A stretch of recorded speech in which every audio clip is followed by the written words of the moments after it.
Hello friends, आज हम अध्ययन करेंगे भारतीय संविधान के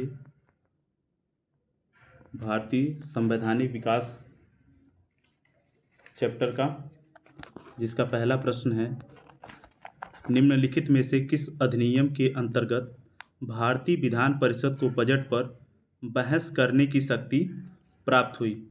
जिसका उत्तर हो जाएगा आपका भारतीय परिषद अधिनियम 1892। अगला प्रश्न देखते हैं, निम्नलिखित में से किस अधिनियम में कोलकाता में सर्वोच्च न्यायालय की स्थापना का प्रावधान किया गया था?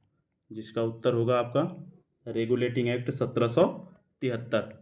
अगला प्रश्न देखते हैं, निम्नलिखित में से किस एक अधिनियम द्वारा भारत में संघीय न्यायालय की स्थापना की गई थी?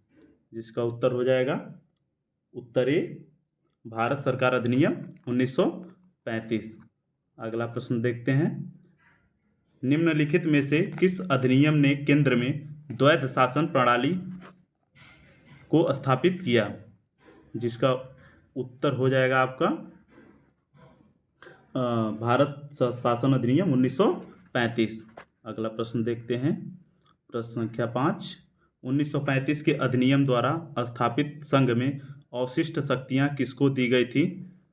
जिसका उत्तर हो जाएगा सी, गवर्नर जनरल को। अगला प्रश्न देखते हैं, प्रश्न संख्या 6, 1935 का गवर्नमेंट ऑफ इंडिया एक्ट क्यों महत्वपूर्ण है?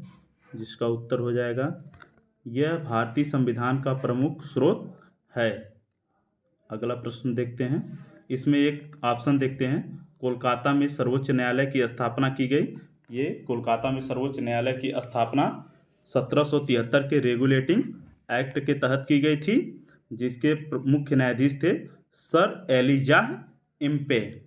अगला प्रश्न देखते हैं, प्रश्न संख्या 7, निम्नलिखित अधिनियम में से किस अधिनियम के फलस्वरूप बर्मा भारत से अलग हुआ? जिसका उत्तर हो जाएगा गवर्नमेंट ऑफ इंडिया एक्ट 1935। अगला देखते हैं, इसमें देख लीजिए इंडियन इंडिपेंडेंस एक्ट कब पारित हुआ था? तो 1947 में। यह भी याद रखेंगे, सन परीक्षा में पूछा जाता है। अगला प्रश्न 8वां प्रश्न देखेंगे, कैबिनेट मिशन योजना के अंतर्गत संविधान निर्मात्री परिषद में प्रत्येक प्रांत को आवंटित सदस्य संख्या निर्धारित करने के लिए एक प्रतिनिधि कितनी जनसंख्या के अनुपात में था? उत्तर देखते हैं इसका 10 लाख व्यक्ति। अगला प्रश्न देखते हैं, भारतीय संविधान सभा का गठन किया गया। उत्तर देखते हैं कैबिनेट मिशन योजना 1946 के अंतर्गत।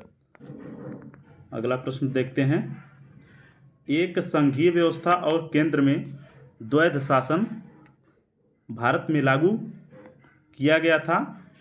उत्तर हो जाएगा इसका 1935 के अधिनियम के तहत।